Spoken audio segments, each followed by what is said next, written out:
And it's all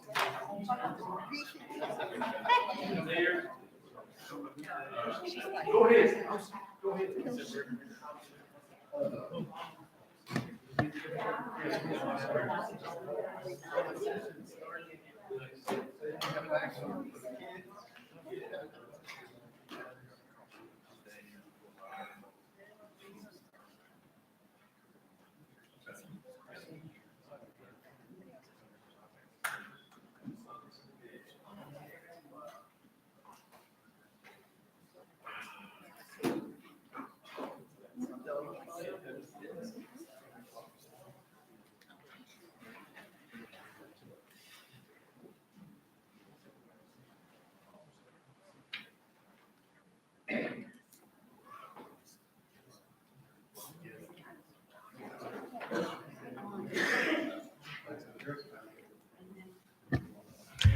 Good evening and welcome. We want to thank each of you all being here for this Georgetown Municipal City Council work session. And the idea is for you hearing a presentation on our water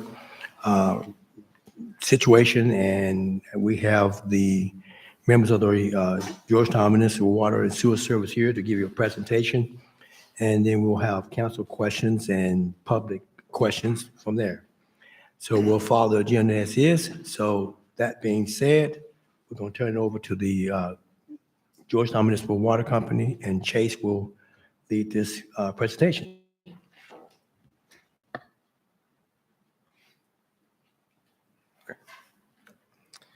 Mayor, Council, I want to thank you for putting this work session together to discuss the importance of our topic, how important it is with our rate structure. And I hope that we can, hope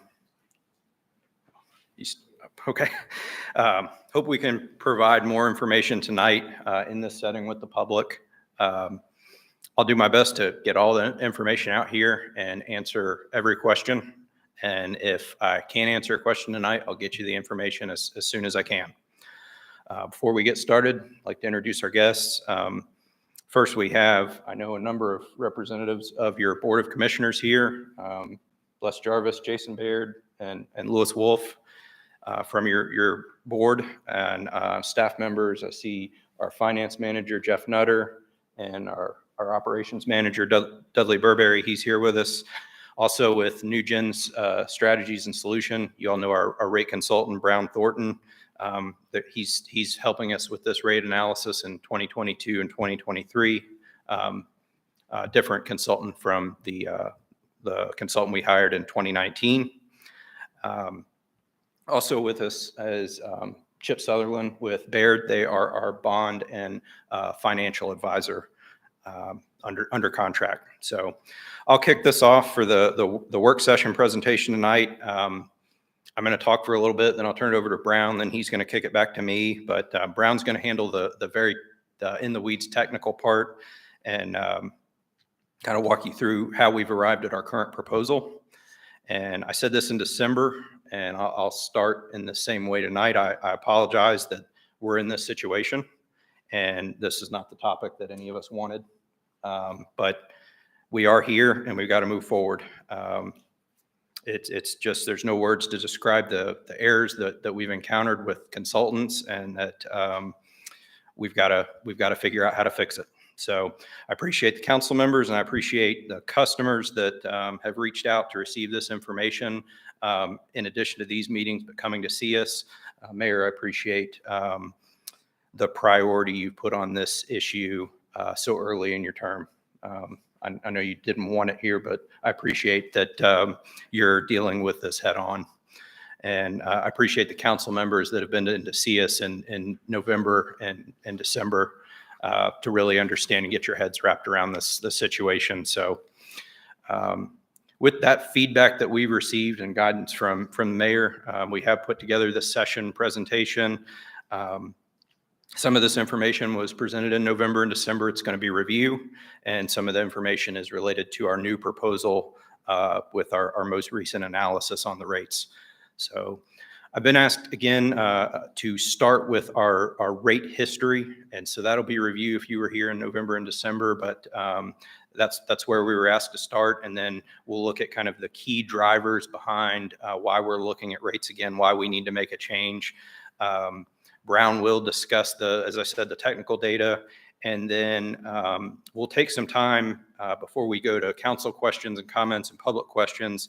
I do want to run through the questions and comments and ideas that I've heard on most frequently from those that have come in to talk to us.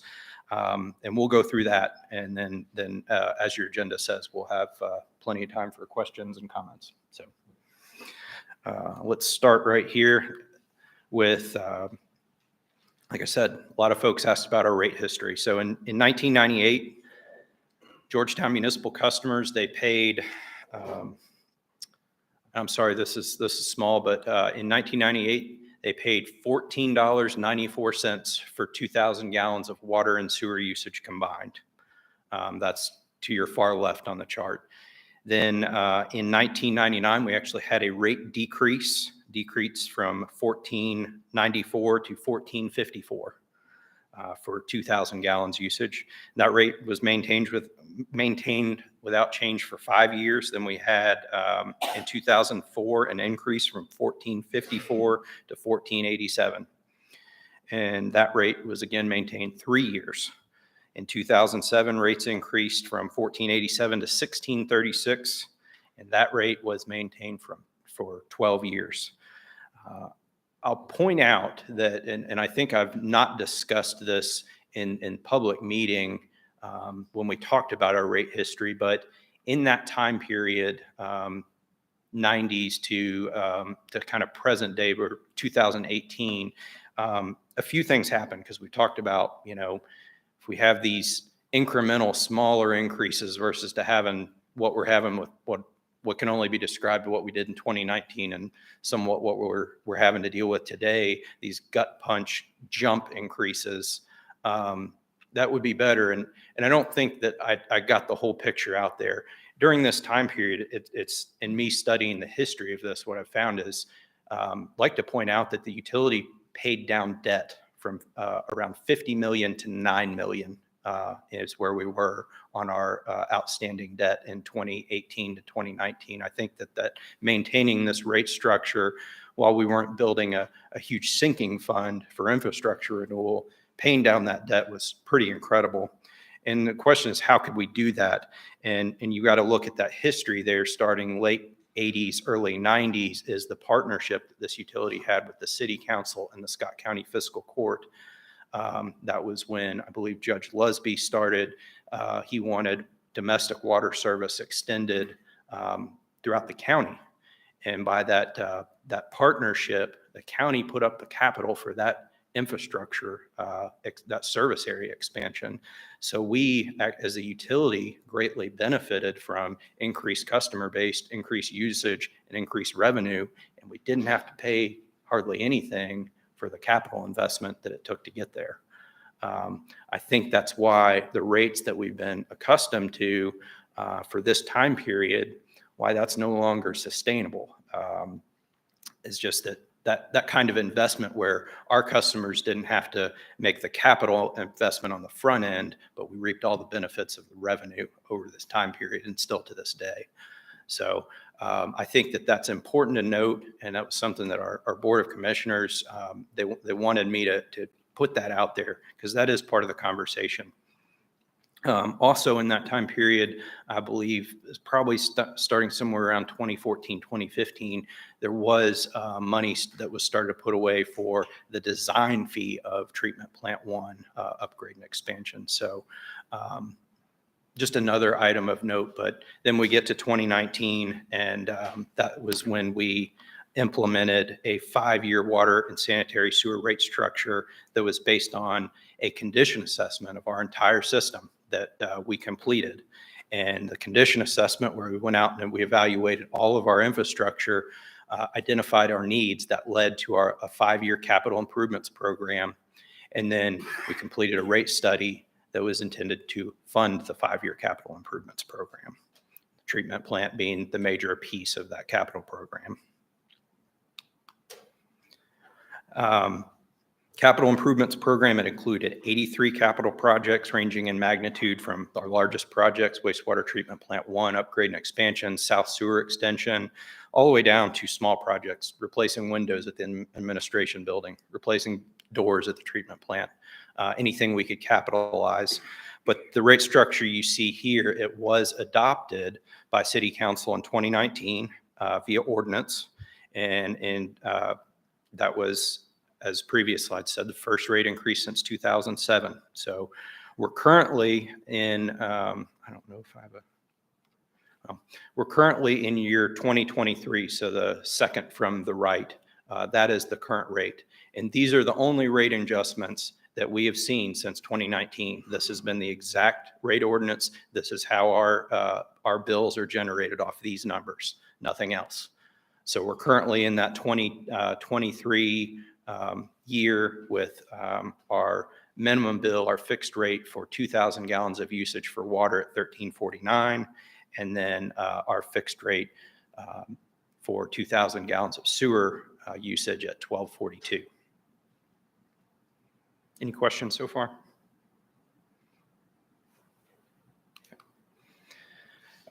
Jumping right in, this is our current proposal that we will make to council via rate ordinance at the direction of Mayor. This rate structure, it's been recommended by New Gen Strategies and Solutions, and it's been checked by our staff. It's been approved by the Board of Commissioners as of last Friday, not implemented, but approved. Now on for your all's consideration in one of or multiple of your coming meetings for 2 readings of a rate ordinance. We're going to talk later in the presentation about safeguards, but something that was requested over and over that I'll go ahead and say is this analysis that Brown and his team have completed that's resulted in this rate structure that we're going to talk about. It has been sent to another rate team within their organization. Brown's out of Nashville. We sent this to their Denver office, a rate team that's never put eyes on this. And we said, here it is, punch holes in it. Tell us anything that you can find that's wrong. And so you have that recommendation that was in your information packet that was sent out this afternoon. And you feel free to go through that. It's 3 parts. It's a letter from Georgetown Municipal. It's the analysis from Brown, and then the independent review letter from the other office from Eric from their Denver office at New Gen Strategies and Solutions. And I think that was sent out this afternoon via email. So another safeguard, this rate structure has also been approved by the folks at Baird. Chip and his team looking at it at high level items related to anything on the financing side. This rate structure is being proposed with an effective date of March 1st, 2023, and these will replace the final year of the current rate structure for 2024. Our current water and sewer rate based on that fixed bill, that's in your far left column. And Jeff, my pointer is in my backpack if you wouldn't mind to grab it. But on your far left column, as I already said, the fixed rate for 2,000 gallons of water is $13.49. The variable rate for 1,000 gallon usage after that first 2,000 is $7.28. I'm just going down. Fixed rate for sewer currently is $12.42. Variable rate is $7.88. So if you have a combined bill today that is 2,000 gallons or less on the water and sewer, you're paying $25.91. That, please know, it's, sorry, it is, that's not including your 911 fee. That's not including your solid waste portion of your bill. That's not including taxes. That's just for water and sewer usage. So, thank you. This is 2,000 gallons, and just as for your reference, about 40% of our customers use 2,000 gallons or less. So what we're proposing is that starting, if approved, starting March 1st of 2023, you will see a combined for water and sewer. If you're a water and sewer customer, your bill will increase $4.40. Following March, increase $5.15, $6.03, and then for the remaining out years of 26, 27, 28, you're going to range from $2.49, go to $2.64, and $2.80. So this bill that we see for combined usage just for water and sewer today at $25.91, 6 years from now, according to this rate structure, you will be at $49.42 for 2,000 gallons of combined usage. Questions there? Chase. Yes, sir. Based on the breakdown that we have, 2,000 gallons or less, you're at about 40% of our customers. 2,000 to 4,000 gallon usage, that's 32% of our customers. 4,000 to 6,000, you're at 12% of our customers. And then 6,000 plus is 16%. So, in essence, what you're saying, we're starting here at $25.91. So in 6 years, we're only talking about an increase of about $25. 6 years, that's what we're saying. Yes, sir. Yes, ma'am. On the previous graph, it showed how it went kind of stable, and then it went up, and then stable. Why wasn't, you may know, why wasn't the cost increments raised along the way when we could have raised it small? Back here.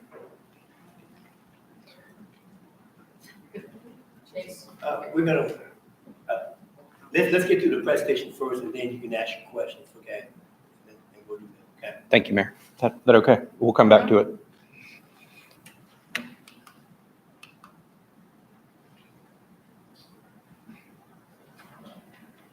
So any other questions there? So why are we studying rates again here in 2023 when our current rate ordinance goes through 2024? And I'm going to start, this is the overview, very similar to what we saw in the previous presentations, but I think now is it's the appropriate time to kind of go back over this new plan that we talked about in the December council meeting. And previous to that, we were talking about our 2019 plan and our first draft of this analysis. We were talking about going to the bond market for the treatment plant project later this year in FY23. And so that's what that entire analysis was based on. Those presentations were based on. Now we're looking at a 5-year banknote. And so this analysis is based on that our pursuit in securing a 5-year banknote for funding of projects for the next 5 years via an open bid process with banks.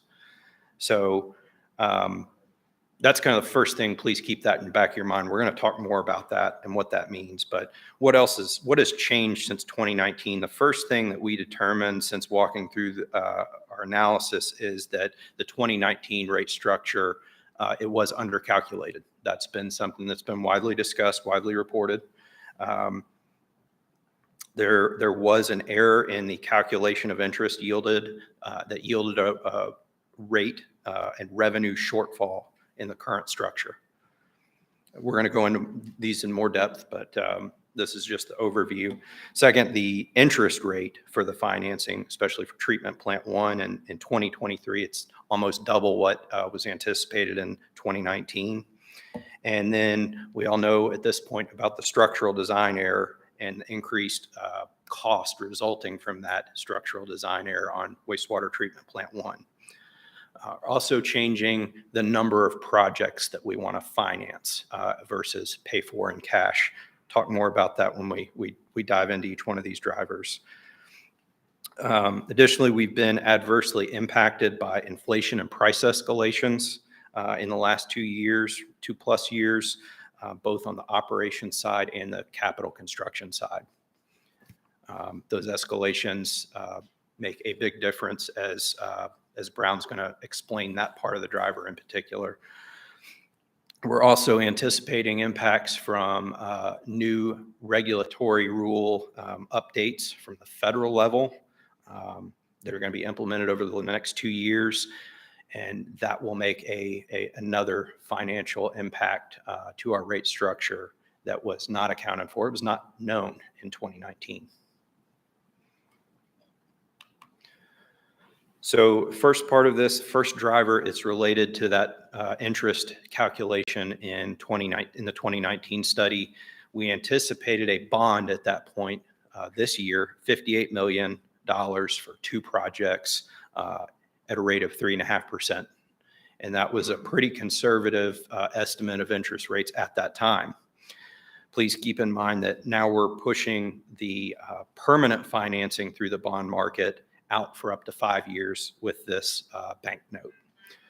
So the financing, it included the wastewater treatment plant 1 upgrade and expansion, and it also included the Deshay and Water Street trunk sewer upgrade. I'm going to talk more about projects in a minute, but this is where the calculation of interest was incorrect, and it yielded that revenue shortfall on the interest payment side for our debt service. From a dollars and cents standpoint, the 2019 study underfunded our rate structure over a 30-year period, about $1 million a year, total of $30 million in interest over that 30-year life of that bond. And I want to stop there and say this as clearly as I can, as I'm looking to our ratepayers, because I don't know that I've made this clear. I don't know that I've explained this well enough, but there is not $30 million that was in our bank account yesterday that is not there today. That is not what has happened. I don't know. I just don't know that I can say that any more and clearly of a manner, but I do believe that some have come in and said, well, what happened to the $30 million that was in the bank? That's just not what happened. 2019, we did not raise our rates to a level that was high enough to include that amount of the debt service related to the interest. So any questions there?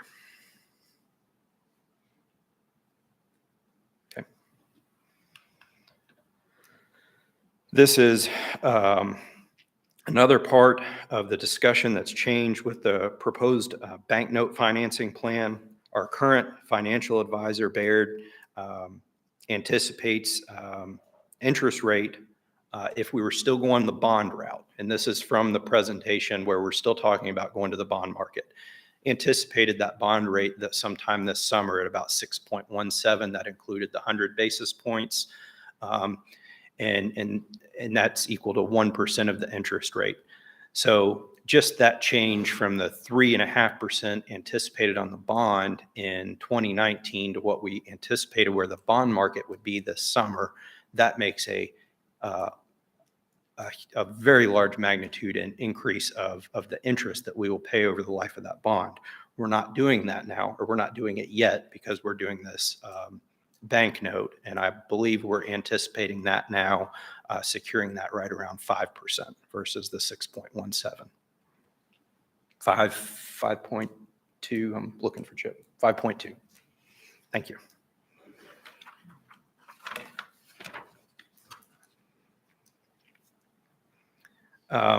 So the interest on the banknote will be less, and that difference of 6.17 over 5 years to the 5.2%, that does make a significant impact on the debt service that we have to carry for the next 5 years. The other part that I'll just mention now with the bank note, it doesn't require us to carry immediately that $10 to $11 million debt reserve and closing cost on that bond at this point. We're pushing that down the road up to 5 years, but that's less impact today to our ratepayers. It also gives us the flexibility that, say, in year 3, if the bond market becomes very favorable again, we can opt out of the bank note and go to the bond market at that point. It gives us that flexibility. Kind of the third biggest selling point of this plan, again, I think discussed in December, is if we go to the bond market today, we're borrowing that lump sum and we start paying interest on that lump sum today. With the bank note, that is a draw-only financing plan, so we only pay interest on what we're drawing over time. All good points of looking at this. Gives us that flexibility, and it reduces our upfront cost quite a bit, thus lowering the impact on our ratepayers. Chase, I have a question. Can you go back one slide, please? Yes, sir. So did you say the rate study was based on the data that did not include the miscalculation? The 2019 study. So you did look at the 2 projects, 58 million, looked at the interest rate and everything that included the error, and you did the rate study based on that. So the rate study would not have covered what it would have been had the error not been made. Is that what you said? Can you can you say that one more time for me? They're shaking their heads. Okay. Okay. If the error wasn't there, your rates would be higher.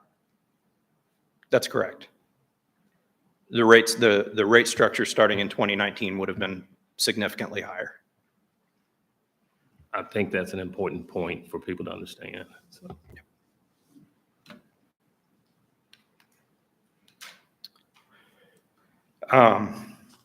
Moving into the project portion of this, the 2019, as I said, the 2019 study assumed a borrowing principal of $58 million for 2 projects.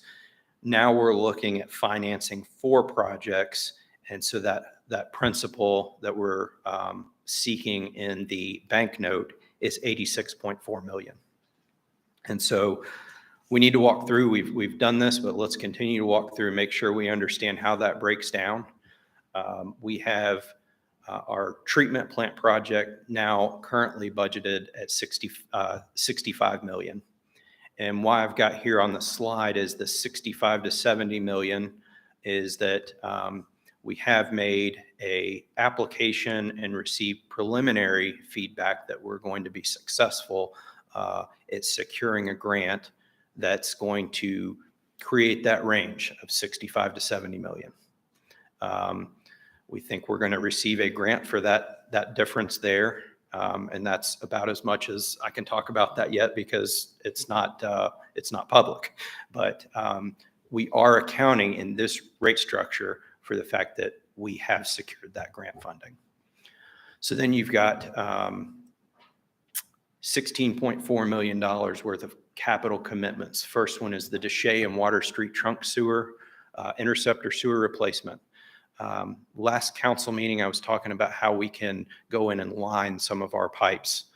And one of the questions was, what's one of the oldest lines? This line, 1907. It is not a question of if it will fail, it's a question of when it will fail. That sewer that runs from the treatment plant south through the back of Deshay Estates and then up Water Street, past our water treatment plant. That project, that line is old, it's failing, and it has to be replaced.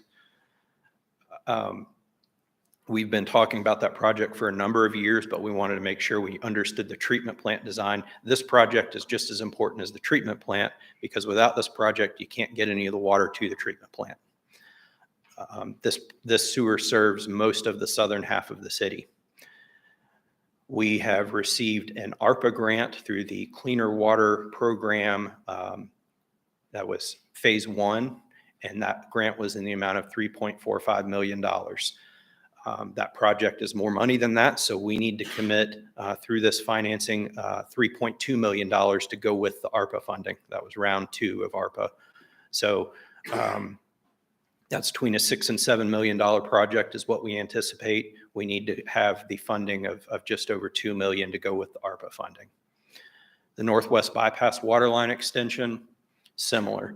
We received an ARPA, this was round one of ARPA, of $2.9 million grant funding for this project. We need to have about $800,000 based on our planning level estimate to go with that $2.9 million to fund this, to fully fund this project.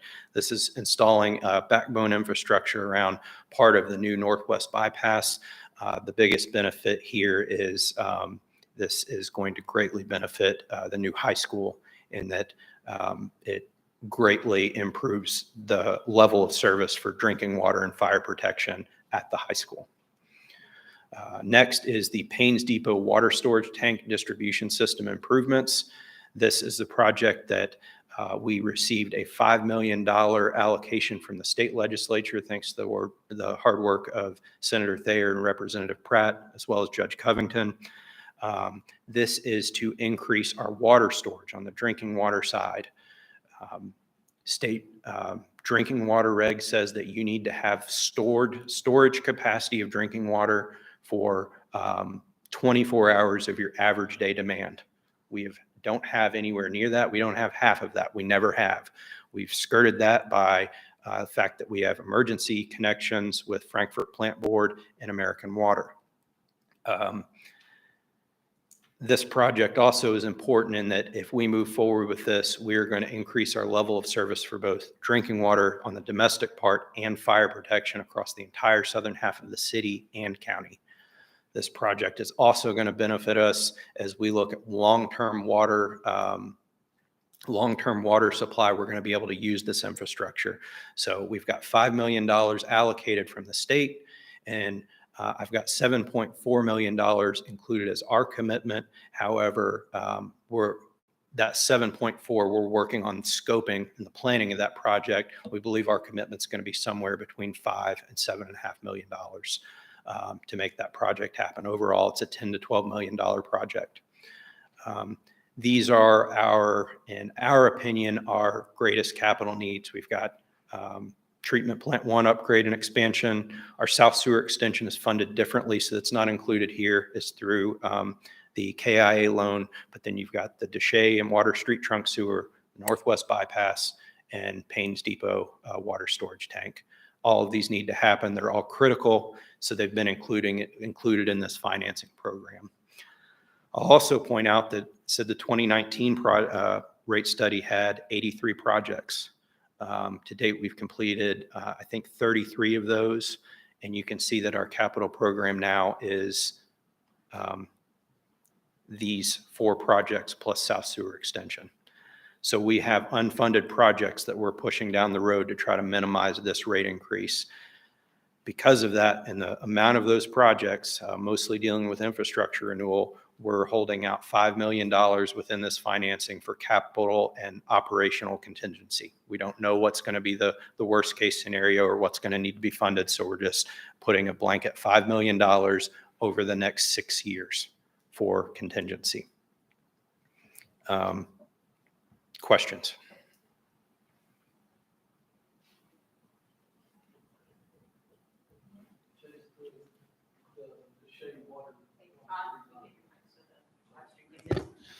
The Deshay Water Street line, Yes, sir.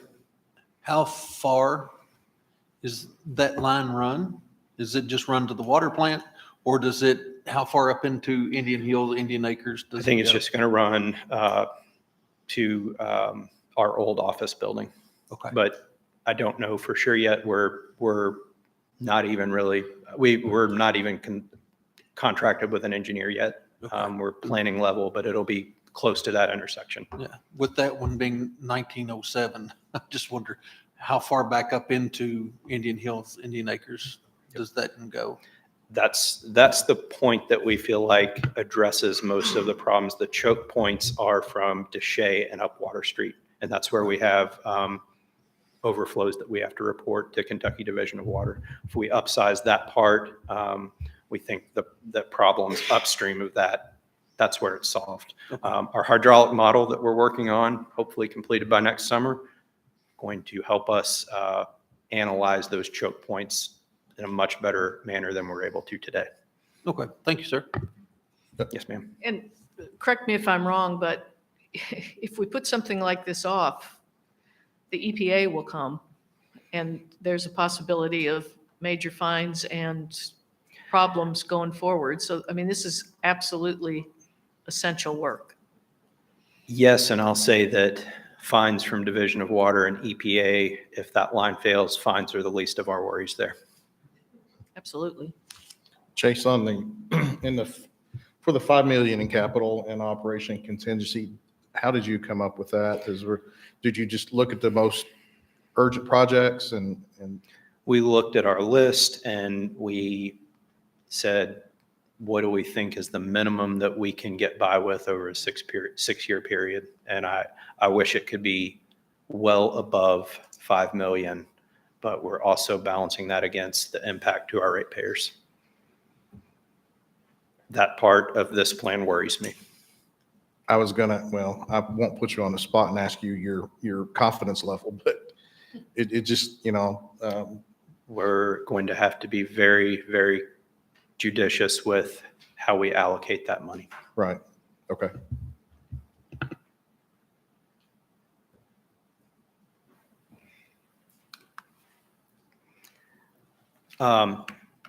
Further departure from our 2019 rate study that's, I said, has resulted from this inflation that everybody's experienced. It's not just a utility company, it's home builders. It's what we see at the grocery store. It's what we see at the gas pump.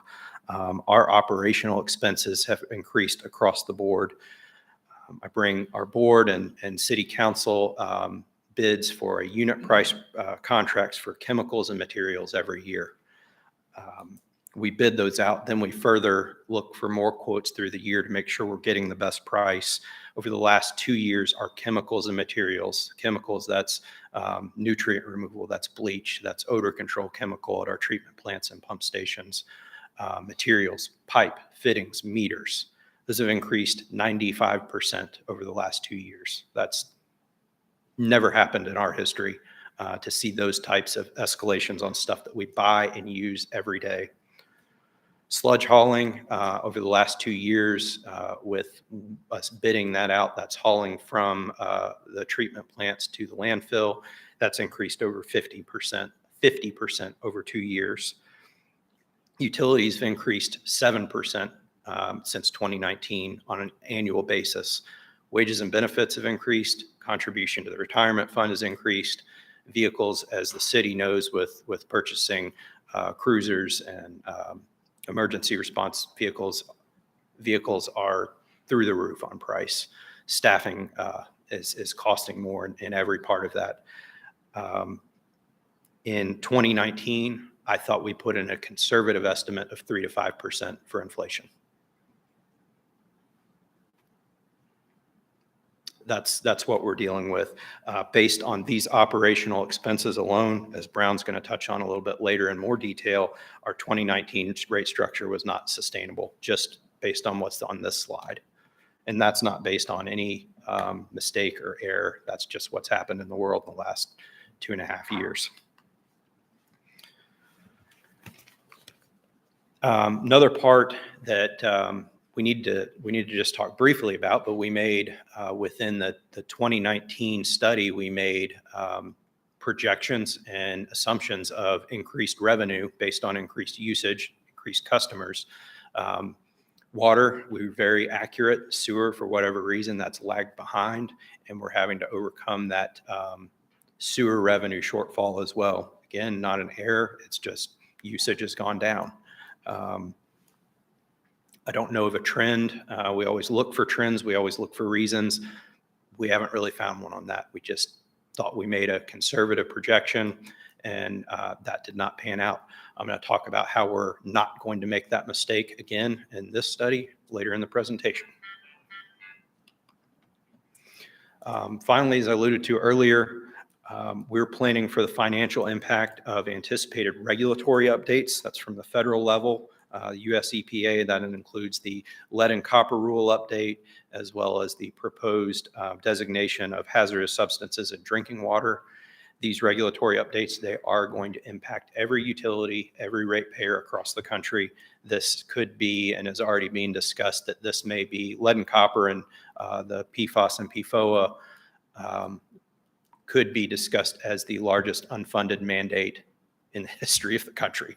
I don't know if people have said that as just related to utilities, but the cost of these programs is going to be significant. We are looking at what's going to happen in the next couple of years. We think that we've put aside money and we're going to figure that part out. What we're more worried about is the long-term effects of the lead and copper rule and what impacts it'll have, because those parts of the rules aren't drafted yet. We're just right now know what we have to do in the next 2 years. So there are regulatory updates we had no idea about. Nobody was discussing these in 2019. Then Flint, Michigan happened. Things like what happened in Martin County, Kentucky have happened. And at the federal level, they want to put a change in the US EPA as far as we can't let this keep happening. We've got to upgrade. We've got to have infrastructure renewal. This is the first stab at how we're going to be mandated to deal with that. Chase, Yes, sir. for these regulatory updates, are we anticipating getting any kind of funding from the federal government to cover these? Or is this just going to be totally on local governments to pick this up? I would say majority, I'm anticipating local governments to pick this up. I think there will be funding opportunities and we will chase down every one. Some utilities have allocated their full ARPA, round 1 and round 2, their ARPA funds to lead and copper only. We're in good shape on lead and copper in that most of our system is relatively young, post 1980s. And post 1989, it was illegal to build with lead piping. So the majority of our system is not going to be impacted. That's where we can benefit here. But I don't know that there's ever going to be funding from the state or the federal level that will cover the financial impacts of these two. So we have built some level of component in. I will address that similar to your previous question, a minimal amount that Okay. I'm not comfortable with, but I'm balancing with impact to our ratepayers. Okay.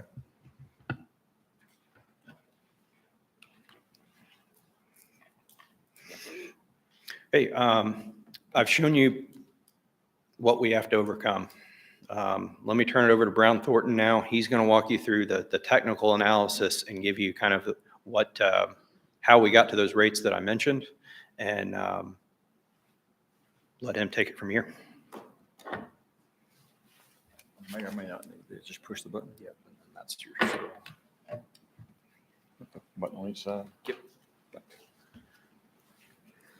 This is a reiteration of some of the things that Chase has already gone through. For example, you'll notice that first line there is the treatment plant cost increasing from 53 to 70. For right now, all I've done on the far right column is indicate that that's an upper rate pressure. We'll talk about the magnitude of those and quantify them a little bit later on the presentation. Your total capital plan back in the 2019-20 plan was about $80 million, and now we're looking at 122. Another note on this, the numbers I'm looking at here are inclusive or does not depend on how they're funded. For example, the grant-funded projects are in there, but it is a capital expenditure. It's just funded differently, and we'll talk about that some more later as well. The consulting engineer error on the original rate model, again, it understated the interest on the long-term bond by a little over $30 million. And again, that was over the 30 years. So it's about $1 million a year rate impact. We'll look at say, well, what does that mean? I'll show you in a few minutes. bond interest rate, talked about that a little bit already. And the capital projects funded by rate revenue. Now, this is actually was the $5 million bond that we're talking about that's not yet closed, was very impactful on getting the increases to the customers down near term because you're not having to fund as many out of rates. Okay, so there's other means to fund them. When I say funded by rates, that means when you get through with your revenue minus expenses gives you an operating margin. And the only thing that Georgetown uses that operating margin for is debt service and capital projects. And if there's any money left over, you can fund some reserves. In this 5-year plan, we don't really have any money left over. It's debt service and capital funding. Of course, the inflation figure there historically looking at something 5 or less, and then now we're using 7, and we'll get into why we picked that number later on. Well, what have we been doing for the last 3 months? Because we've been in here talking about this, November and some conversations before. What we as a group have been looking at is looking at the different rate revenues, expenses, and operating over the 5-year period. We're looking at various levels of capital improvement. Initially, the whole capital plan was about $160 million. The initial cut, if you will, they cut about 60 million out, left about 100. That was deemed unsustainable. So we did some adjusting on that as a team. And right now, the final 5-year plan is the 122, the components of which Chase discussed just a few minutes ago. Another big gain, if you will, from the original discussion of the permanent financing being put in place now. That's the one we came in with, a 39% rate increase followed by high teens and then very modest after that. Again, that was based on the permanent financing being put in place early, and now we're doing the bank note. So capital financing options is a big piece of the activities we've been looking at options for to get the rate adjustments down in the early years. So in addition to the grant and reimbursement portions, you've got a debt finance portion, regardless of if it's the KIA or if it's the bank notes followed by the permanent financing. Then you've got the rate financed or the cash reserves portion.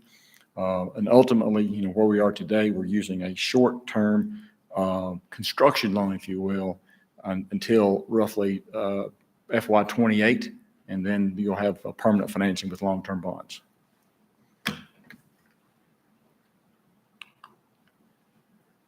This is and this is just a sample. We looked at over 20, I say over 20. Our team internal to NewGen, we probably looked at 50 or 60 different scenarios and presented and discussed over 20 with your Georgetown rate team. So what we've come to, you might notice, for example, the light blue line that's really high on the front end, that was the one we initially presented back in the, October, November time period with the permanent financing in place early. And now we're gradually getting, better pictures until the solid blue, the solid line there shown, the bold line is what we're calling scenario 5.3A. And the only reason we put numbers around them so we can keep track of what we're doing. So 5.3A is a scenario that results in that dark blue rate curve, if you will. This is the table that Chase put up just a few minutes ago, looking at the rate structure that you've got in place today. There at 2022, that's your current rate plan. And then going forward, I'll just focus on the bottom line for now, and we'll look at this in more detail in just a minute. But you've got, for example, your fixed charge of $13.49 for 2,000 gallons for water. Sewer is $12.42 for the sewer. Combined is $25.91. So in all those cases, this next to bottom line is what your combined bill for water and sewer service would be. And then the very bottom is the increase that year.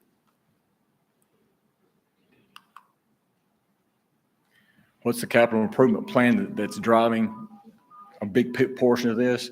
This is kind of a breakdown by year of the capital improvement plan that makes up the $122 million right here. That's the grand total.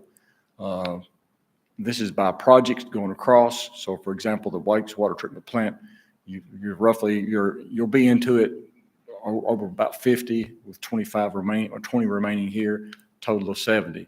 So this is just by year. It's the same amounts as we talked about earlier. It just splits it up by year to let you see, what kind of spend curve, if you will, that they're facing at the utility. Here's where the rubber starts meeting the roads from the rate perspective, because no matter what the capital plan is, you say, well, how are we going to pay for it? Well, the immediate rate impact of the portion that's debt financed is only the debt service. So if I'm financing 86.4, the rates are going to have to pay the debt service on the 86.4. If I'm right here on this column here that says cash financed, the rates are going to have to pay the 15.1, not the debt service, because it's not debt finance, it's financed with cash. So you have to have at least that much reserve cash in your rates to pay for this portion to make this work. So that's kind of how we looked at the stack of financing. So from a rate perspective, this has zero impact. Your rates and capital reimbursements, if you will, there's zero impact associated with those funds because you don't repay those. The cash finance, they come out of your rates dollar for dollar. The debt finance portion, you're paying the debt service on it.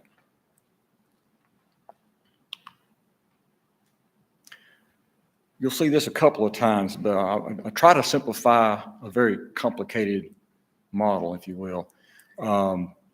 The blue curve on top, that's your revenue.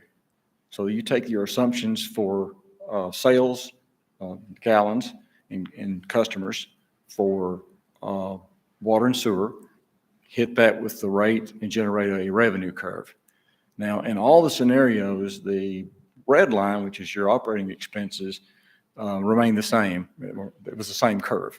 Over this period here, we have about a 7% growth looking forward. What's not shown here is if you look at the 2019 to 2023, it actually ended up being a 7% growth, compound growth in there.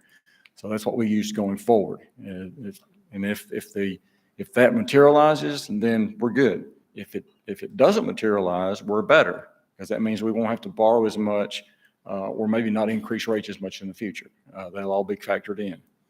But at the end of the day, you take your revenue, blue line, less the expenses, the red line, you end up with that green line. That's the money that you have to look at and say, does that cover my debt service and a coverage requirement? What a coverage requirement is, if you notice the very bottom there in gray, that's your debt service. That's principal and interest payments on bonds and other financial instruments. The covenants for those debt instruments require you to have a margin above that. And what we've assumed going forward is it's called 1.4 debt service coverage. So it's a 40% margin required for that. Do you get to spend that? Yes, you can. You can spend it on capital projects. So if you look at the difference between where the green line is here and the debt service line, you see there's some gap there. Guess what that equals if you add it up for 5 years? 15 million. That's the portion funded out of rates. So those are the hurdles that we're looking at with this model. We're saying, well, can you cover your operating expenses? Can you cover your debt service? Can you cover your debt service coverage? And can you generate that $15 million needed to fund the projects out of rates? So that's kind of the equation, if you will.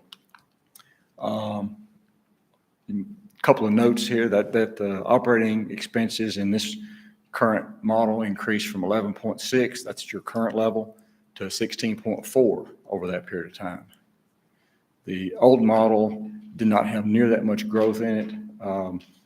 It was close in 2024, but it was not enough. And we're assuming that, again, like Chase went through the different individual components, some have increased almost double, some are lower than that, but we're assuming you're going to grow from 11.6 to 16.4. Now, the debt service on the bottom, just to put some brackets on that, today in 2023, you're looking at 2.2 million of debt service and debt service coverage. And in 2028, you're looking at 9.6. So those are real dollars that have to come out of the rates that year. Okay.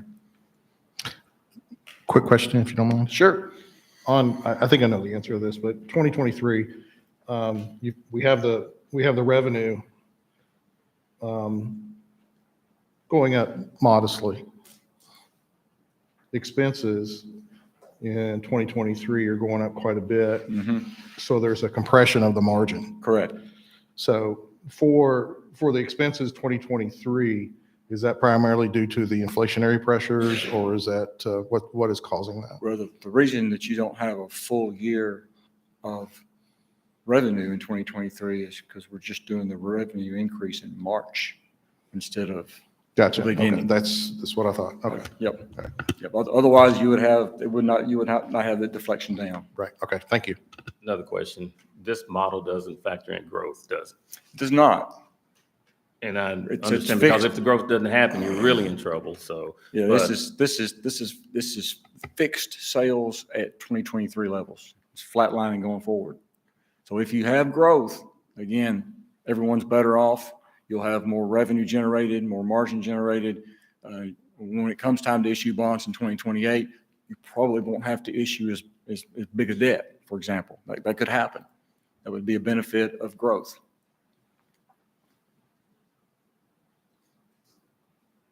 Okay. Same curves on the left here. On the right, this focused on how are you going to generate that kind of margin. The gray bars underneath just shows you the progression of rates at a level where they are today versus going forward. There's not a scale on there, but that's just an accumulation of the increases every year. Just to see graphically, that's how we're meeting your margin. You got 3 fairly significant increases followed by 3 very modest increases. Same rate table. The reason I repeat that just for a moment, we will look at this a little bit more detail, and then we've had questions in the past about, well, how much does the project cost increase impact the rates, or how much does the interest rate change impact the rates? Well, we developed a waterfall map, and you'll see in a minute that we used 2025 as an illustration of that. But first, Can you go back to that, please? yes, You made a comment when you showed this earlier that this is what you will be paying your bill. Will reflect your bill. But that only is for the 40% of the customers because this is based on the 2,000 gallons, isn't it? correct. Okay. Correct. Okay. Well, all customers will pay those rates, but their bill won't be that. If you used, say, 4,000 gallons, you'd pay that fixed charge for the first 2,000, and you'd pay the variable charge for each of the next 1,000. So your bills are over 2,000. It's directly correlated to how much your usage was.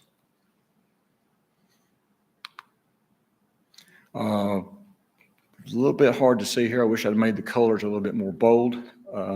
But there's a bar chart there, and it's 2 colors. You've got gray on the bottom, that's your sewer, and then you've got the blue on top, that's your water. Stacked together today, that's $25.91.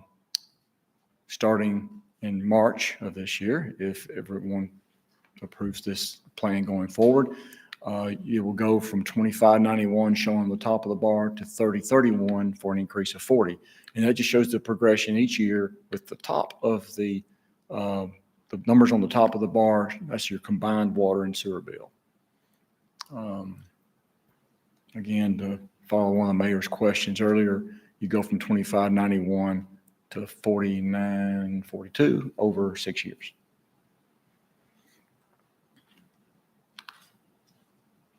Here's the waterfall chart, and it helps answer some questions, and then it always causes other questions. So I'll try to step through a couple of the bigger items here. Starting with today, you've got your 2591. And let me step back just for a moment.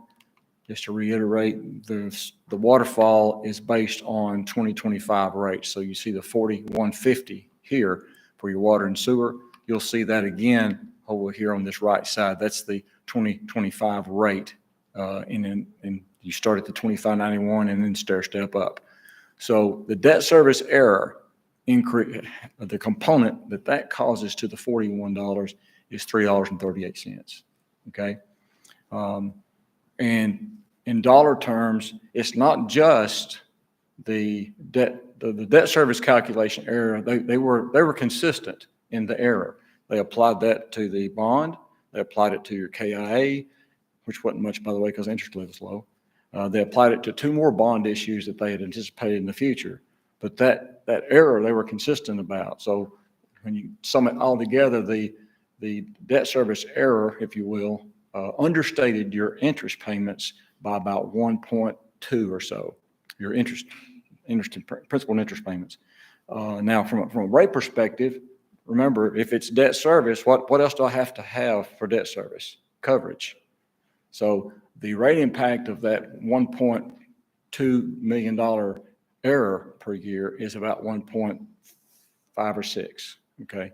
So that's why it's a little bit higher than you might realize, or your intuition might say, well, why is it that big? But it's 338 out of the difference between 25 and 41. Another big item, let's see. Okay, I did do that. I thought I was going to put bullets on here, but I'd forgotten. So here we go. That's $1.7 million a year. That's everything, including the coverage. The next big item there is the project cost increase. Well, you went from 53 to 70, so that's a almost $17 million increase. The debt service on that difference is about $3. Okay, but again, remember, for things you're financing, you have the debt service on that difference is what you're looking at, and the coverage. The next big item there was the $4.15, and that's your looking at your O&M expenses. They've increased significantly over the last 3 years. We have anticipated and assumed that they'll grow 7% per year through 2028.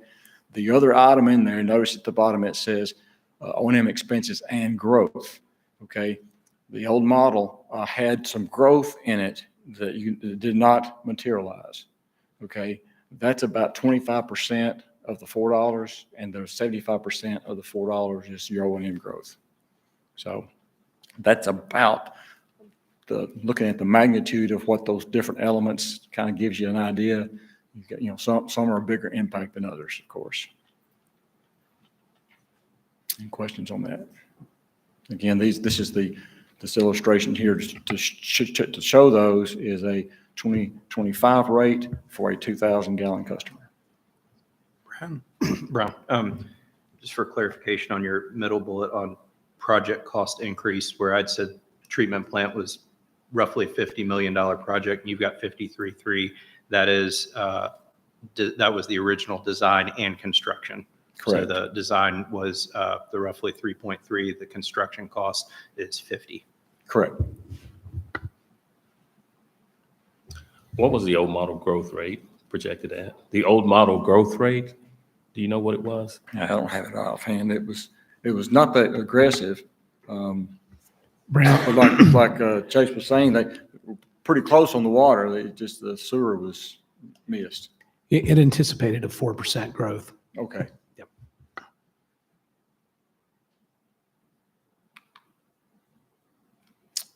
Rate table again. Any questions on that? You've seen the rate table. We put it in there just for discussion. And that is the end of mine. Any questions? Sir. So the question I had a couple months ago, I guess, if you could turn to that last waterfall slide. So essentially $6.43 are the increases out of the 4150 that the mistakes have caused Is that one way to look at this or not? Okay, there's different, okay, depends on what you call a mistake. For example, yes, the debt service calculation area, that was a mistake. Right. The cost for the water treatment plant, I think it's a combination of inflation and they had to do some Both. redesign. Okay. So So what's the third one? That's the two mistakes. Okay. that's what I said. too. Okay. Okay, Yes. thank you.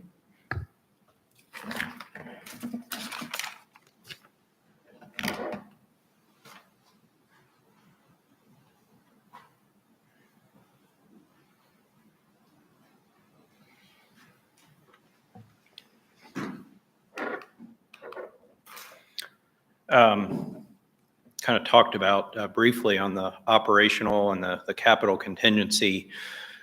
So what does this rate structure not include? We talked about this in December, but I think it's worth bringing up again because this is a balancing act. We've got to minimize impact to our ratepayers as best we can, but we also have to include the improvements and the capital improvements and operational functions that we have to fund.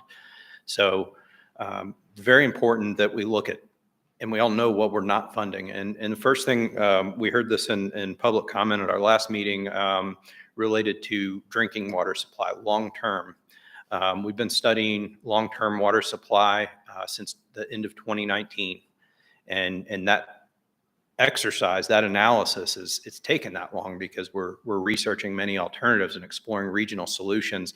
So what we're not doing with this is we are not funding long-term water supply capital improvements. We're having to look at ways that we can ensure our water resource future through regional planning with other utility partners in a way that we don't have to fund capital improvements within our current rate structure.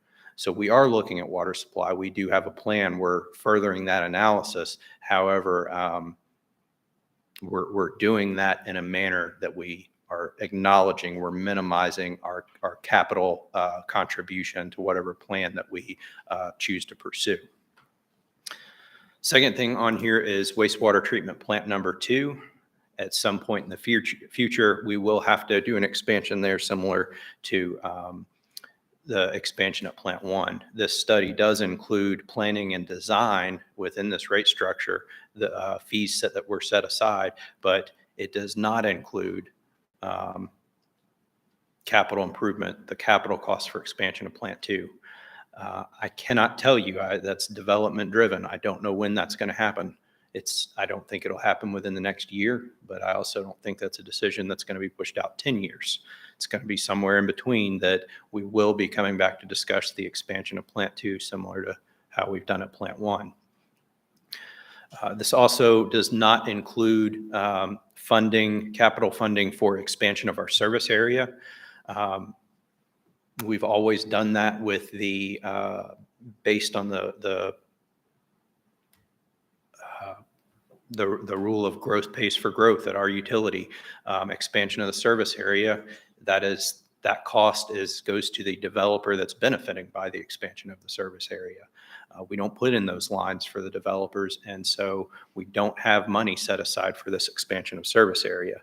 But that is a question that we get a lot, especially with the comp plan update, is how are we going to provide service to this new area that we see development? So that's part of this conversation. We've been at the table to say, hey, you all know our rate situation. You know what we can fund and what we can't. We're trying to be responsible there, but expansion of service area will be developer driven. It will not be funded by rates of existing customers. There's been a lot of discussion about level of service outside the city limits. Within the city limits, we have domestic service. We also look at guaranteeing fire protection level of service. Outside the city limits, when we talk about those lines being put in, they were put in for domestic service. We cannot guarantee fire protection outside the city limits. And that's why the county fire department, it's been discussed, it operates differently than the city fire department and how they approach firefighting, putting out those fires. I'm just bringing this up because it's been discussed. What would it take to increase our level of service outside the city limits throughout the whole county to include fire protection? I don't know the answer to that. And per this rate analysis, I don't have the funding for that. So if that's something that we want to pursue as a community, countywide, that's something that we're going to have to search for other funding, other sources of funding. Similar to expanded sewer service to Sadieville, been a lot of discussion there on our sewer infrastructure that goes to the northern part of the county. We currently are not including anything within the rate structure for expanded service to the northern part of Scott County. Any questions there? In regards to the water supply, Yes, sir. there was a comment made at our last city council meeting by an audience member that the water company was going to run out of water in 2 years. Yes or no question. Is that true or is that not true? No, that's not what our analysis shows. No, sir. So the answer is that is not true. Based on the analysis that you have, Correct. that was an incorrect statement that was made. Yes, sir. Okay.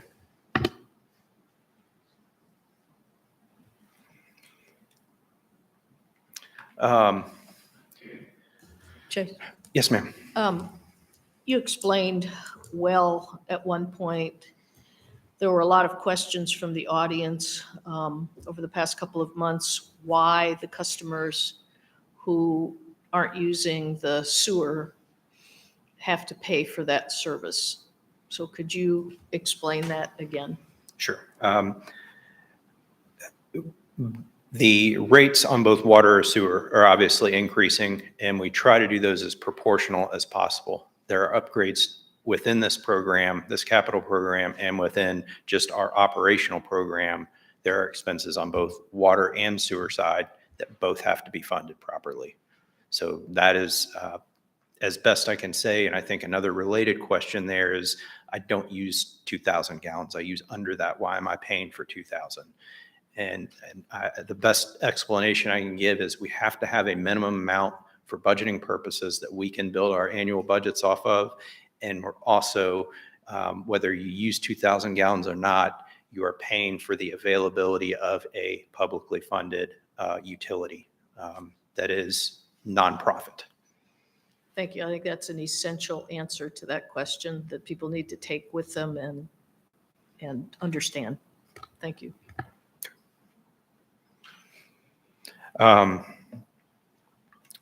Is there any good news in this discussion? Is there any relief? And as I already alluded to, we have submitted and received preliminary notification that we have received we've secured a grant that will go toward the expansion and upgrade of wastewater plant 1. Again, that's about all I can say, but that funding that we've received, that preliminary, and we hope to make a official announcement on that in the very near future, is that that's good news, and that's been factored into these rates. That's part of the reason why these rates, while still unfavorable to anybody, they're not looking as bad as what we were talking about in November and December. Next part, and this is something that we've discussed with a lot of folks that have come in and talked, and it's something that we've discussed and that we've heard a lot of questions and comments about from over the last few months in public meetings, is that why are these errors being put only on the ratepayer? Why are you not pursuing damages against the responsible party? And the answer is we are. We absolutely are, and we're meeting and we're discussing right now. We're in a mediation phase with the consultant. Problem is, by attorney-client privilege, Todd is here. He can talk about this. There's only so much we can discuss of that at this time in the public, but we are pursuing every legal remedy at our disposal in order to make this right on behalf of our customers. I am confident that we will reach, via mediation, via litigation, we will reach some sort of agreement or settlement with the consultant. and I'm hopeful that it will be done through a very positive mediation process. Thing I cannot tell you is I cannot tell you when that will happen, and I cannot tell you what that settlement will be. But we are pursuing with every bit of energy and tool at our disposal, that this isn't just a thing that we're saying, oh, the error was made, we'll pay for it, let's move on. That's not the case. We are going through that process. It is a painful process, but we are going through that, and we will get through it. I'm confident that we will at some point have some bit of good news to bring to the board and council in the manner that's acceptable to talk about publicly, and that's related to the cost recovery. I do think that will be there. Next on here is privilege fee agreements. These are already established and documented, and we do anticipate in the next few years that Georgetown Municipal will be the beneficiary of some privilege fee payments that we anticipate, seeing where growth is going, that we will be the beneficiary, and we will receive payments from the development community on existing privilege fee agreements that are already established. I think that will happen in the next few years. Next one, impact fees. I don't think that there's ever going to be a more appropriate time to talk about impact fees. I'm not talking about connection fees here. We're going to talk about connection fees in a minute. This is different. And this is something that if we're really pursuing growth pays for growth, the impact fee is something that affects all of us. And it's not just water and sewer utility rates. It's all public services can be benefited by a logical and sensible approach to impact fees. And I'm saying this to the public, in that I've met with all of your council members, I've met with your mayor, and I think everybody is willing to start this conversation now. It's not an easy conversation, and privilege fees, all I can say is I don't know what all I know about them, impact fees, but I do think that this is a way to ensure that impact to our, from growth on our existing customers, for us, impact fees is how we really move that conversation forward on how we make growth pay for growth. And I'm hopeful that not only as a utility, but as a city, that we can do this together in the very near future and start this conversation. Next is revenue. Brown touched on this. In this rate analysis, within this rate model, we're assuming revenue is flat. We're not assuming customer growth, usage growth. It's based on 2023 actuals, 2022, 2023 actuals. So I think that we will see growth, and that only benefits all of us. Final thing on here, and I'm going to talk more about this, is senior citizen discount, and that's something that I am going to ask the board to consider for water and sewer portions of the bill. I'm going to go into more of that in just a second, if you'll just bear with me. So any questions there on these 6 items? Yes. On the GRW cost recovery, Yes, sir. obviously heard everything you just said, but is there a way, irregardless of how this works out, I mean, obviously we can't take action tonight, but if this keeps moving forward, ultimately, we will ultimately take action. But when it comes to the cost recovery, can we get regular updates? Can you give us regular updates as we move forward on the dollar amounts that we are recovering, just so we all know? And then ultimately, any monies that are recovered, where will that money go? I'm going to jump into that more, but I think we start the conversation with updates. We've done that over the last, since September of 21. We've tried to do that at our board meetings and executive session, as well as some in the city council. And I think that we just rely on our outside counsel, Todd, and the city attorney to guide us in how we can update the council on these potential litigation items, that whether that's done in open session, whether that's done in executive session, but we let the legal experts guide us on how we do that update. And then I think I'm going to touch on this later, but since you asked, anything that we receive, whether it's potential funding, whether it's cost recovery, that's at a point that we receive that and we know it's there. That's when we can come back to the board, come back to the council and say, what do you want to do with this bit of funding that we didn't anticipate? Again, we're trying to base this on worst case scenario, very conservative approach.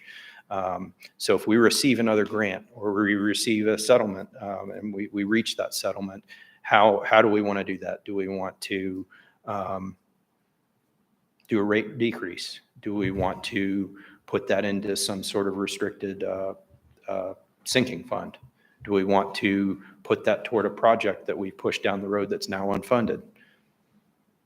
That's a board decision and a council decision. And I'll be, like I said, if we have that conversation, that means something good has happened. So I'll be happy to bring you that update and let the leadership decide where that money is best applied.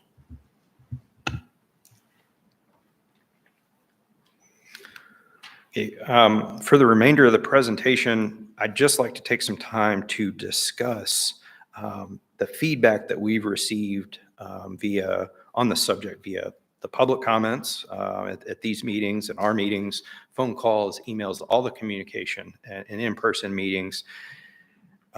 These topics that I'm going to run through here at the end, they're in no particular order. I'm just trying to address the questions and concerns that we've heard most frequently, that I've received, that I think you all have received and forwarded on to me.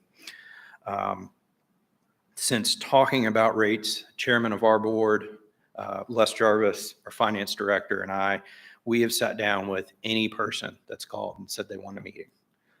We've taken any phone call that said that they wanted to talk about rates. We have more meetings on the calendar in February to continue these discussions, and we'll continue to take these meetings as long as we need to. I will say that with the customers that I've sat down with, nobody wants a rate increase. Nobody feels good about a rate increase. I don't either. But after those meetings, I feel like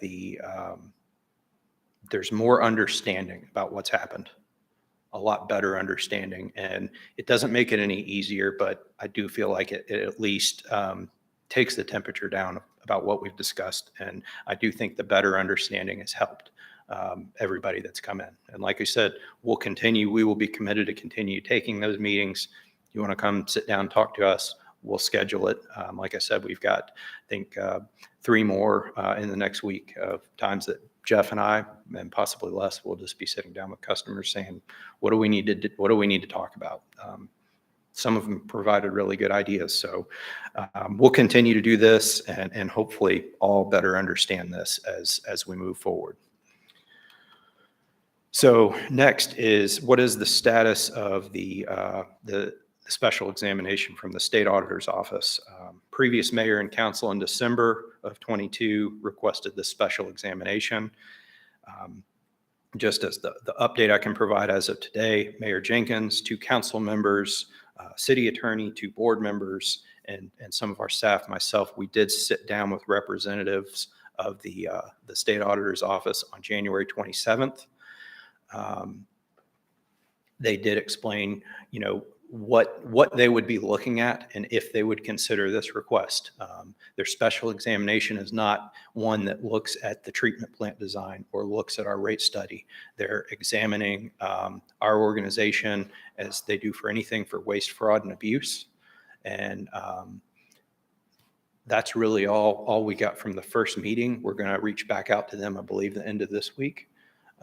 To see if they have had any discussions at their office on if or when they would want to pursue this with us.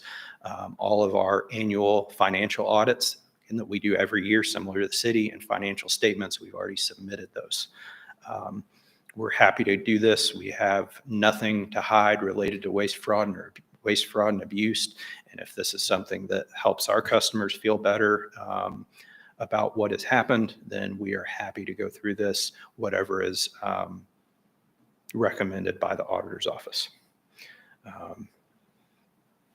Did you all want to offer anything sitting in that meeting, Mayor? No, I think, Chase, you covered it quite well. Thank you.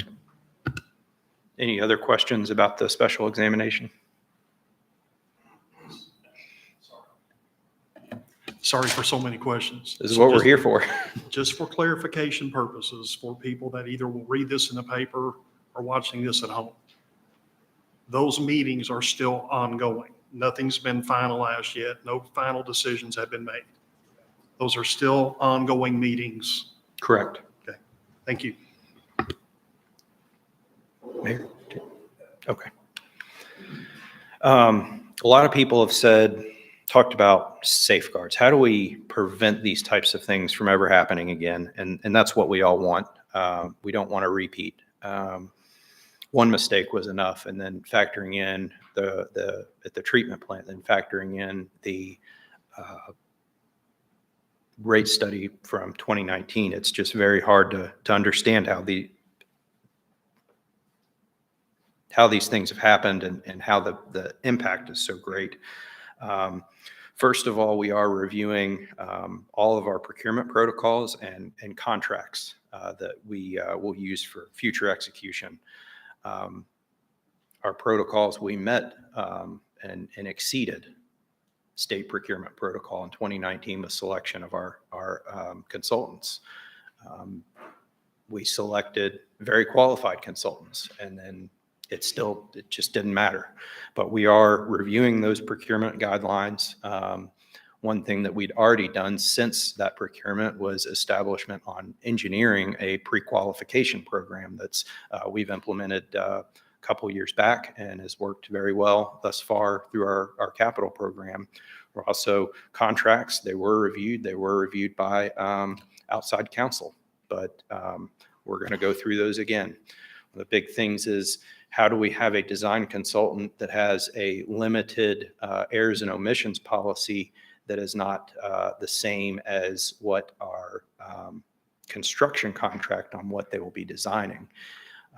And how do we have a reducing errors and omissions policy? So we've done research on both of those, and one, the deteriorating errors and omission policy, that's how they're all written. We've asked on our more recent contracts, and we've told the consultants, we won't accept a deteriorating policy. What we've received back in talking to multiple insurance companies is that doesn't exist. We will continue to look at that, but for now, we are increasing our required liability and errors and omissions policies on our contracts. What we've learned is I don't think that there is a blanket policy for everyone. We need to tailor our liability and errors and omissions policies to the contract. GRW's contract for the treatment plant, it was a $3.2 million design contract. Their errors and omissions policy is a $5 million policy. So it is well in excess of what their design contract. However, if we are asking design consultants to have insurance applied or performance bond in the same amount that a construction contract is anticipated for, we're not going to have anybody that can work for us.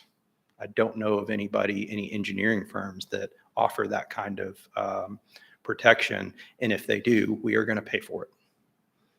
So we need to do better than we did, but we also can't go this far, and we need a measured response that helps protect us in the future.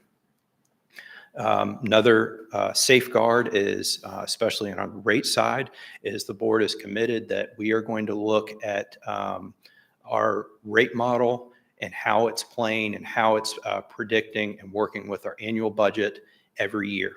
We're not going to go a period of years without looking at our rate model. We're going to do this every year, and the board is committed. New Gen, they're going to be under an indefinite services agreement to where, as we call on them to examine how the rate model is behaving, how our rate structure is funding, funding the necessary debt service and projects, they're going to be reviewing that on an annual basis, likely with our development of our annual budget. So that's where we are on safeguards. We want to never let this happen again. And this is the start of that on how we've been working as a staff and with the board on what we want to do to make sure we've learned from these situations. Next thing that I think this is maybe the thing that I've heard the loudest and most reoccurring is, with these rate increases, how are we going to protect our seniors that are on a fixed income? I think I've heard this concern probably 2 times as many as everything else we've talked about. And I do want to point out that it's anticipated that we'll discuss this at future council meetings this month for the rate ordinance. But our Board of Commissioners meets tomorrow, and then we have another meeting later this month. And it's not tomorrow's meeting, but the next meeting, I will ask the board to consider a senior citizen discount. And that will be for customers that are 65 and older will be eligible for the discount on the water and sanitary sewer portion of the bill. It will not be 911 fee. It will not be taxes. It's just going to be discount on the water and sewer usage for the senior's primary residence. Nice thing about this is within the city, everybody that's on that has the customer for solid waste through Republic, they already offer that. So we already have documentation, we feel like, for a majority of seniors based on their the Republic Services solid waste portion of the bill. So we'll use that same documentation. Then anybody that's not on that, especially our county customers that are possibly not already documented, they can come in, show us their ID, proof of age, and we will we will apply that discount for their primary residence. Still drafting this policy, but we're committed to doing this, and our rate structure that's proposed will allow us to do this. Any questions there? So do we have an idea of how much of a discount? 10%. Okay.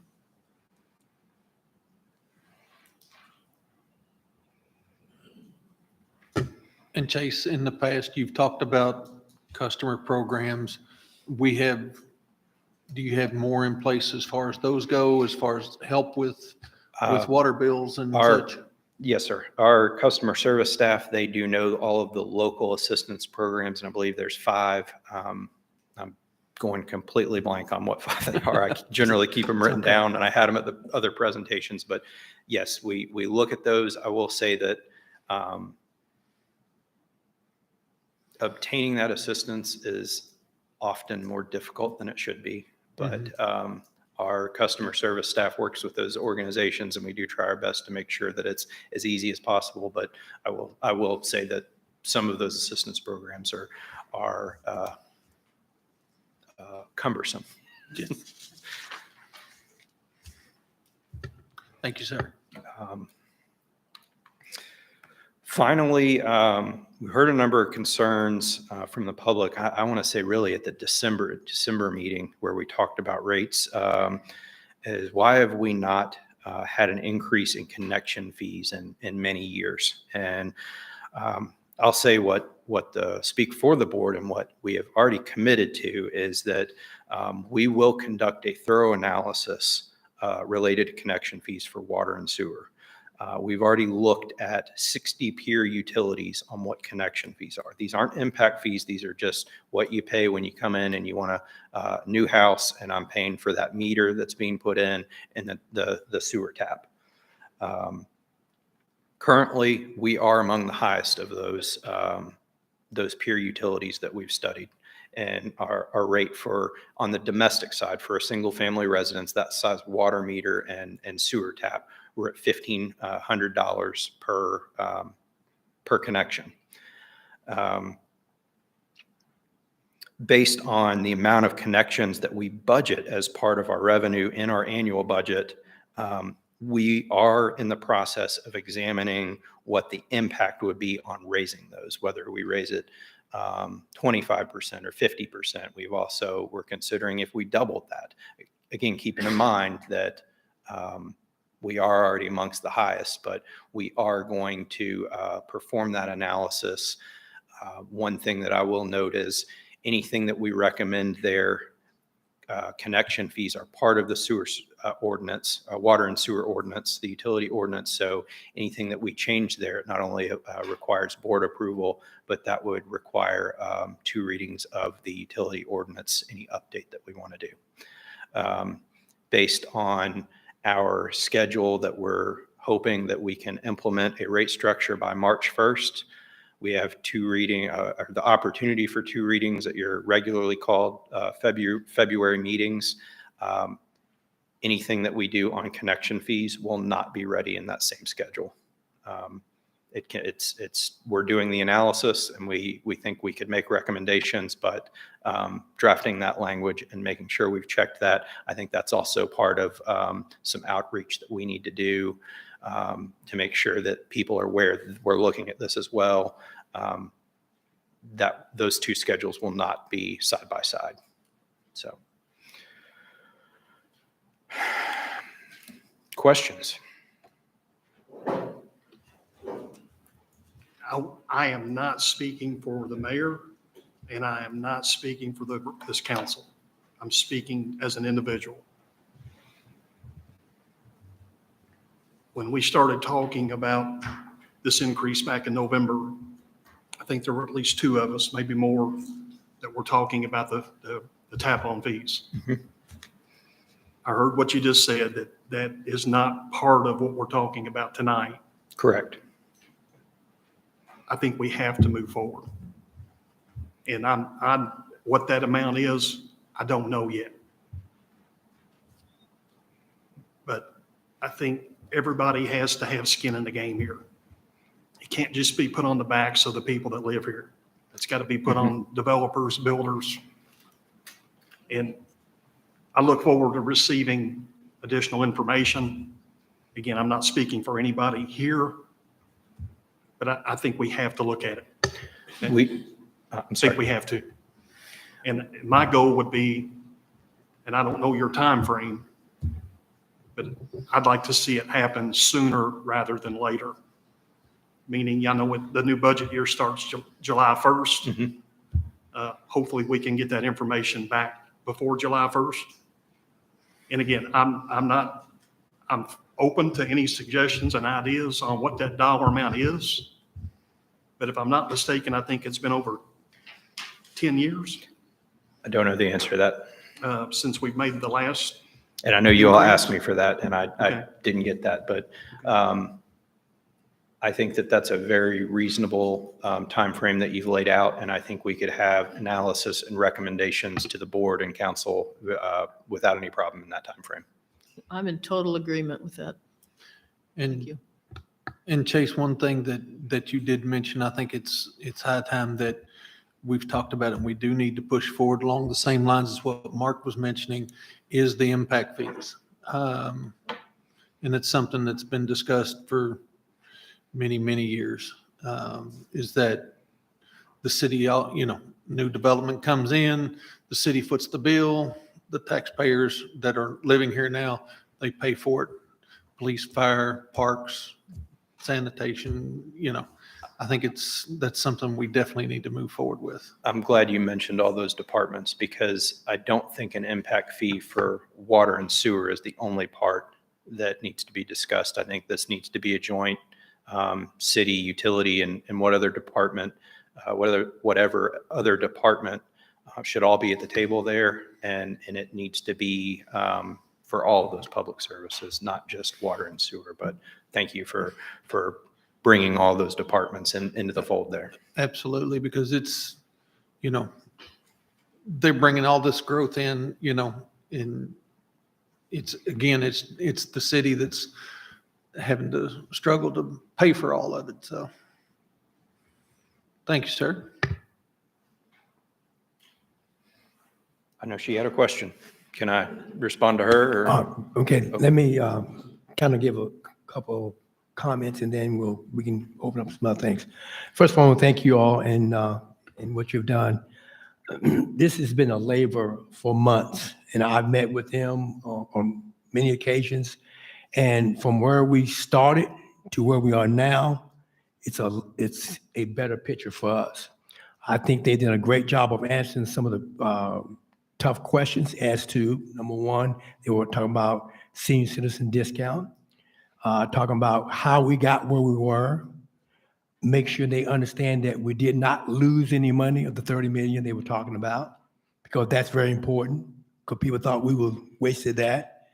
Also, they talk about, in dollar amount, what it's going to cost the taxpayer. And that's the main thing. People want to know exactly how much is this going to cost me per month.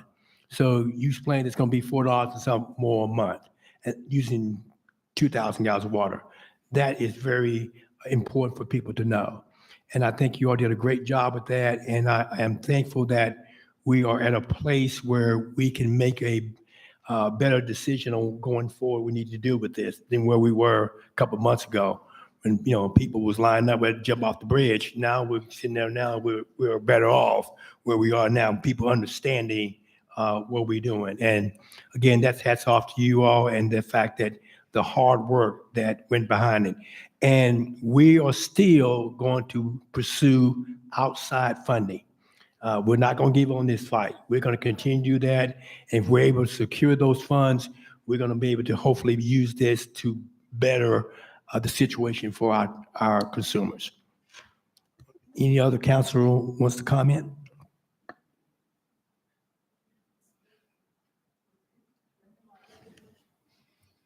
Yes, sir. We started this discussion, I know that your board started the discussion earlier than we did as a council, but I think we started back in November. Mhm. I think you started several months prior to that. I know we've heard at least 2 different proposals, and I know the statement was that was at least 20 different analysis that were done as the GMWSS has worked through this. Just for clarification purposes, are there any other options in order to keep moving forward, to keep the city moving forward and GMWS as well? Are there any other options? I don't know of one more item that we can cut, to say it plainly. You've already heard where I think we are at risk. But we've got to accept an acceptable amount of risk in order to minimize, as I keep saying, minimize the impact. It's going to hit hard, and we've got to do everything we can to minimize and make this work. I don't know that there's anything else in there that we can cut. Any other comments from the council? No comment, but Chase, I just thank you and everyone involved for being so diligent and getting this done. And to Mark's point, we are where we are, and I just don't think we can go any further. So, thank you.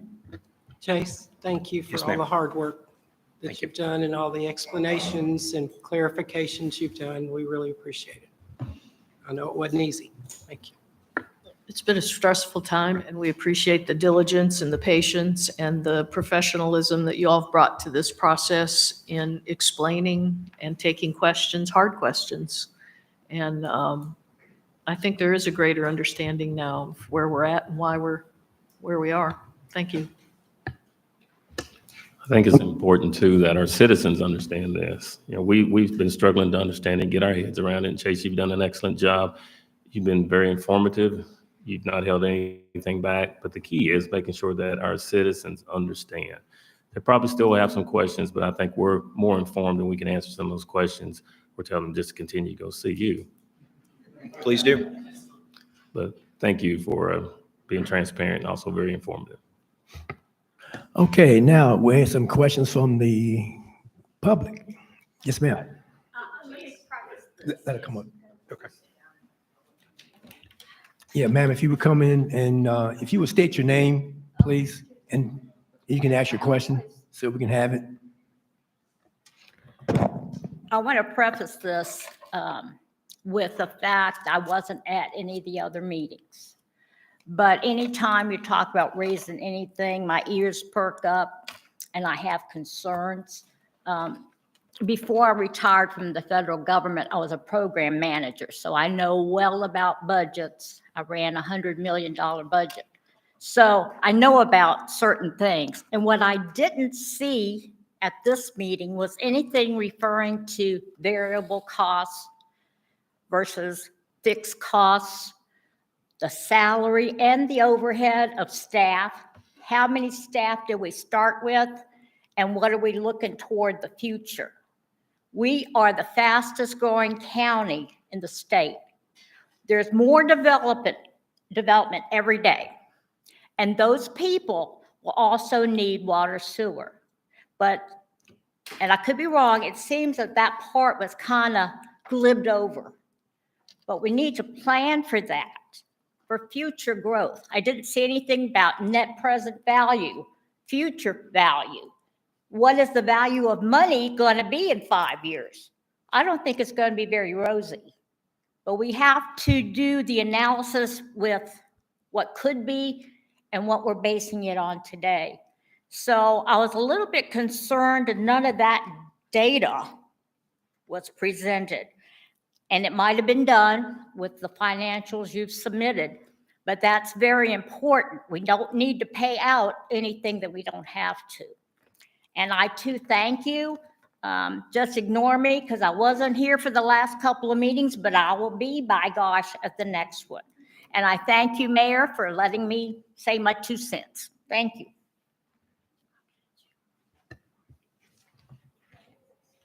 Any other public comment?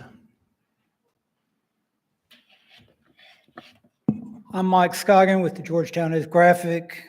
Chase, you and I have talked about this ad nauseum for quite a while, but I've got a couple questions. And it's perhaps because it's a nonprofit, but Scott County, Georgetown specifically, has grown an average of 2.3% each year for 10 years. Over the last 20 years, that's actually been up a little bit higher than that. You do not factor any growth in this. And it may be because it's nonprofit, I don't know, but why, what is the explanation, or why are you choosing not to factor growth into the revenue projections? Sure. And earlier you said that you budgeted 4%. Well, yeah, you did fall short because it's 2.3, but I'm just curious. For the purposes of looking at a pro forma and determining what the margin is to repay debt service, without knowing exactly what the growth is going to be, that produces a uncertainty with being able to recover the debt service.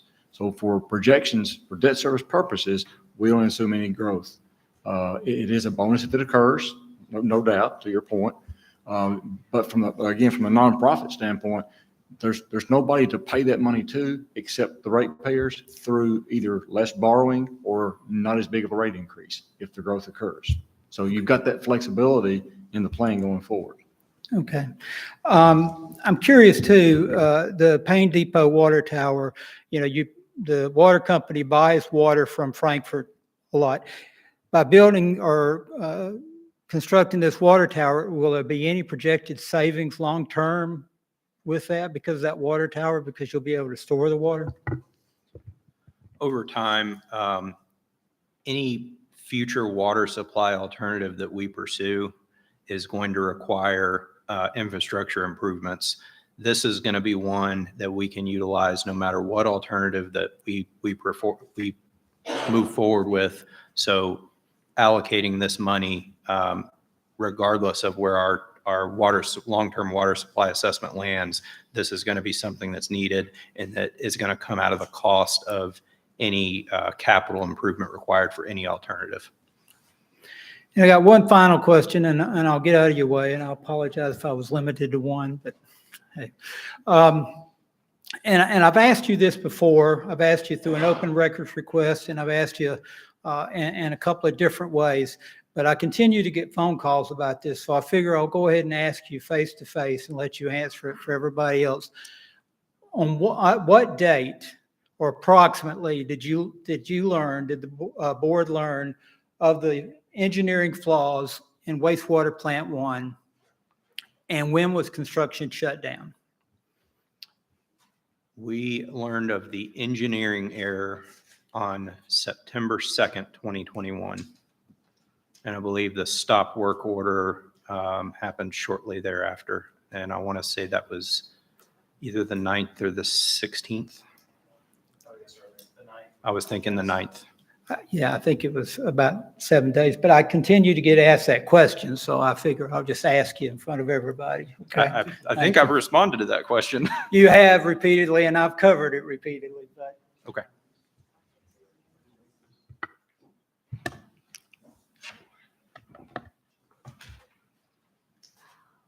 Hello, I'm Haley Conway, lifelong Scott County person. Appreciate what you're all doing.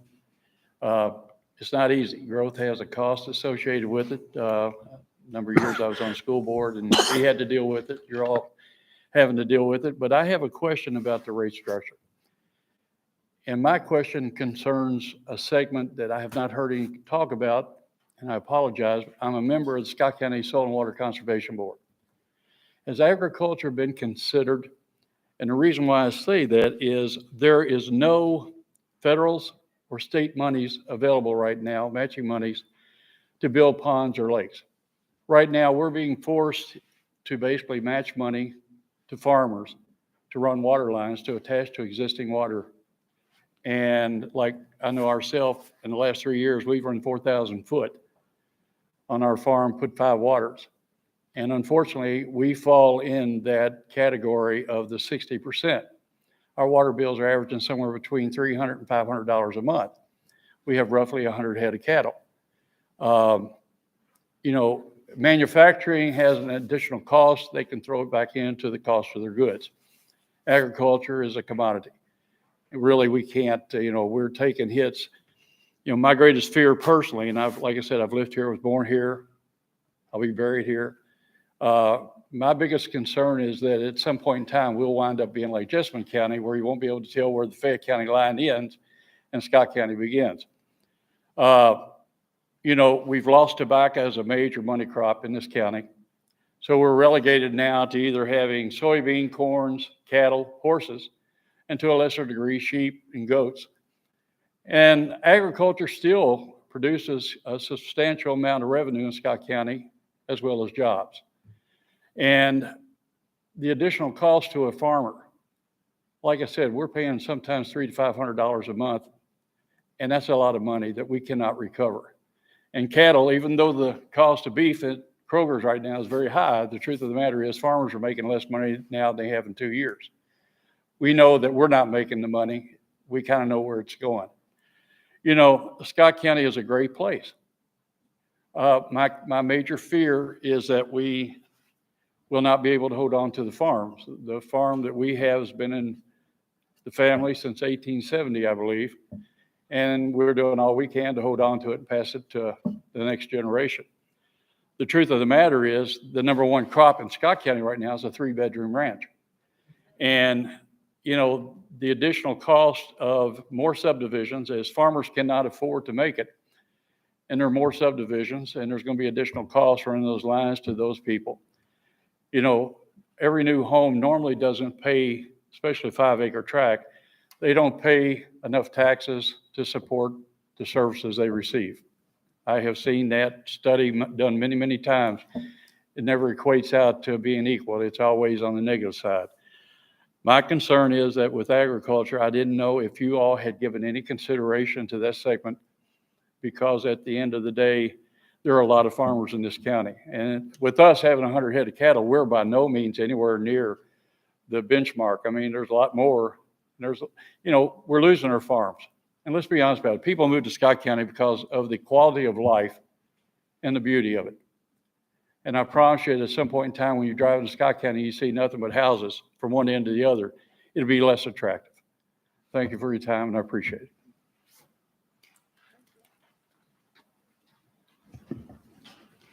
Any other comment, public?